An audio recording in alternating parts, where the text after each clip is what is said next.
Breaking news చూస్తున్నాం. ఛత్తీస్గఢ్ రాజధాని రాయ్పూర్ వేదికగా ఇవాళ కాంగ్రెస్ పార్టీ 85వ ప్లీనరీ సమావేశాలు ప్రారంభం కానున్నాయి. 3 రోజుల పాటు ఈ సమావేశాలు జరగనున్నాయి. ఆ పార్టీ అధ్యక్షుడు మల్లికార్జున ఖార్గే అధ్యక్షతన ఈ ప్లీనరీ జరగనుంది. ఇక దీనిపై మరింత సమాచారాన్ని మా ప్రతినిధి హరీష్ అందిస్తారు. హరీష్, చెప్పండి, ఈ రోజు ఉదయం 10 గంటలకు కూడా కాంగ్రెస్ పార్టీ స్టీరింగ్ కమిటీ సమావేశం జరిగింది. ప్రధానంగా కమిటీ సమావేశాల్లో ఏ అంశాలపై చర్చించారో మీ దగ్గర ఉన్న అప్డేట్స్ ఏంటి హరీష్?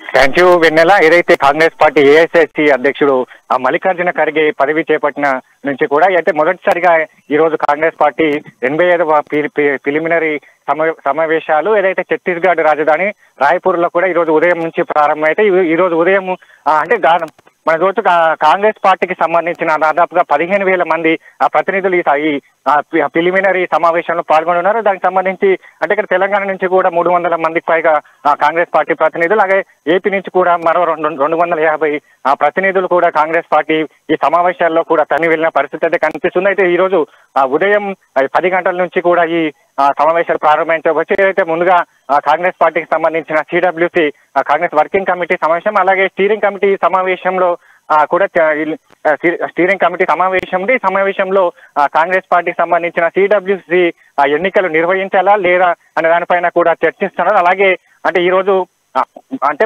కాంగ్రెస్ పార్టీకి సంబంధించిన అయితే అత్యున్నత విభాగమైన సిడబ్ల్యూసి సంబంధించిన విభాగానికి ఎన్నికలు ఉన్నాయి. ఎన్నికల్లో దాదాపుగా 24 మంది సభ్యులు ఉంటారు. ఈ సభ్యులలో 12 మందిని అధ్యక్షుడు నామినేట్ చేస్తారు. మిగతా 12 మందిని ఎన్నికల రూపంలో ఎన్నుకోవాలా లేదా అనాలి. అసలు ఇప్పుడు ఈ సిడబ్ల్యూసి ఎన్నికలు నిర్వహించాలా లేదా వద్దా అనే దానిపైన కూడా ఈ రోజు స్టీరింగ్ కమిటీ కూడా సమావేశం. ఈ సమావేశం తర్వాత ఈ రోజు సాయంత్రం 4 గంటలకి దీనిపైన కూడా ఒక ప్రతిపాదన వచ్చే అవకాశం కనిపిస్తుంది. అలాగే కాంగ్రెస్ పార్టీ అంటే 3 రోజుల పాటు ఈ రోజు రేపు ఎల్లుండి ఈ సమావేశాలు జరిగితే ఈ రోజు జరిగే ఆ స్టీరింగ్ కమిటీలో అంటే కాంగ్రెస్ పార్టీ ఏఐసిసి ప్రవేశపెట్టబోయే తీర్మానాలపైన చర్చ జరుగుతుంది. అయితే ప్రధానంగా 6 తీర్మానాలు అయితే కాంగ్రెస్ పార్టీ ఏఐసిసి ప్రకటించినగా తెలుస్తుంది. అయితే దీనికి సంబంధించి అంటే ఈ రోజు అయితే కాంగ్రెస్ పార్టీ స్టీరింగ్ కమిటీ సమావేశాలు ఉంటే రేపు ఉదయం 9:30 గంటలకి పార్టీ జెండా ఆవిష్కరణ అధ్యక్ష ఉపన్యాసం ఉంటుంది. తర్వాత ఏదైతే 3 తీర్మానాలు కూడా ప్రవేశపెట్టే అవకాశం కనిపిస్తుంది. అయితే ఏదైతే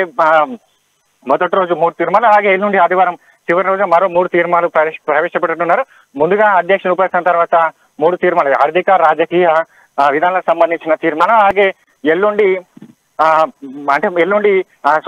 సోనియా గాంధీ ప్రసంగం ఉంటుంది. మధ్యాహ్నం సోనియా గాంధీ ప్రసంగం తర్వాత మరో 3 తీర్మానాలు సంబంధించి ఏదైతే వైద్య విద్య ఆరోగ్య ఉద్యోగ ఉపాధి కల్పన యువత సాధికారత అనే అంశాలపైన కూడా ఈ 3 తీర్మానాలు మరో ఎల్లుండి ప్రవేశపెట్టినారు. ఎల్లుండి ఖర్గే ప్రసంగానంతరం సోనియా గాంధీ ప్రసంగించినారు. అలాగే మరో 24వ తేదీ ఆదివారం రోజున చివరి రోజు సమావేశంలో కూడా అంటే ప్రధానంగా కాంగ్రెస్ పార్టీ చేపట్టబోయే ప్రవేశపెట్టబోయే తీర్మానాలపైన కూడా ఇక్కడ స్టీరింగ్ కమిటీ కావచ్చు, ఇక్కడ సిడబ్ల్యూసి ఐఐసి ప్రతిపాదించిన ఈ తీర్మానాలపైన ప్రత్యేకంగా వాళ్ళు చర్చించి ఆమోదించనున్నారు. ఏదైతే మొత్తంగా చూస్తే కాంగ్రెస్ పార్టీకి సంబంధించిన సార్వత్రిక ఎన్నికలకు దూకుడుగా వెళ్తుందని చెప్పవచ్చు. ఇదైతే ఖర్గే అధ్యక్ష చేపట్టి నుంచి కూడా రాహుల్ గాంధీ పాదయాత్ర చేపట్టారు. అలాగే రాహుల్ గాంధీ పాదయాత్రకు అనుగుణంగా ఇక్కడ తెలంగాణ రాష్ట్రంలో టిపిసి అధ్యక్షుడు రేవంత్ రెడ్డి కూడా ఆర్సీ ఆజ్ జోడో పాదయాత్ర కొనసాగుతుంది. ఈ పాదయాత్రలో అంటే తాత్కాలికంగా 3 రోజుల పాటు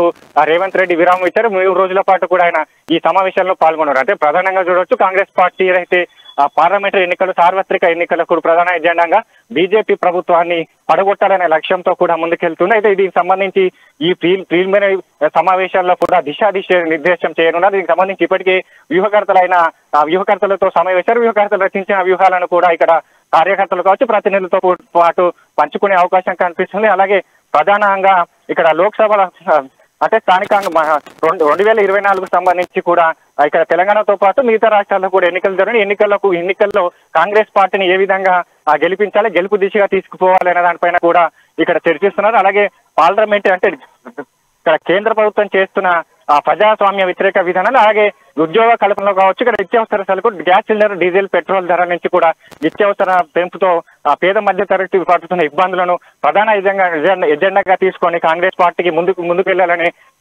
ఈ సమావేశానికి సంబంధించి కూడా ఈ తీర్మానాలు కూడా ఉండబోతుంది. ఈ తీర్మానాలు ఎలా ఉంటాయి, తీర్మానాల పైన కూడా ఎలాంటి నిర్ణయాలు తీసుకోవాలి అంటే బీజేపీ ప్రభుత్వానికి వ్యతిరేకంగా ప్రజలకు సేవ చేసే వీలుగా కాంగ్రెస్ పార్టీ ఎలాంటి ప్రతిపాదనలు తీసుకురానిపైన ప్రధాన ఎజెండాగా కూడా ఈ తీర్మానాలపైన చర్చించినారు.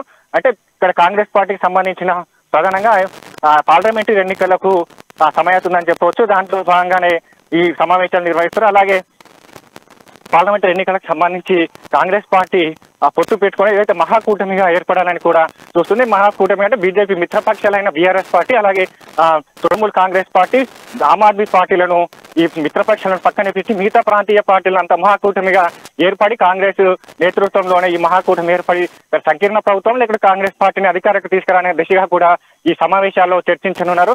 ప్రధానంగా ఈ రోజు రేపు ఎల్లుండి జరిగే ఈ సమావేశాలకు ఇక్కడ ఏఐసిసి అగ్రనేతలు సోనియా గాంధీ కావచ్చు, రాహుల్ గాంధీ, ప్రియాంక గాంధీలతో పాటు కాంగ్రెస్ ముఖ్య నేతలు అలాగే దేశవ్యాప్తంగా ఉన్న 800లకు పైగా ప్రతినిధులు అలాగే 15 మందిలకు 600లకు పైగా సిడబ్ల్యూసి అలాగే మిగతా ఏఐసిసి నేతలు కూడా పాల్గొన్నారు. ప్రధానంగా ఈ రోజు రేపు ఎల్లుండి ఈ సమావేశాలు కొనసాగనున్నాయి.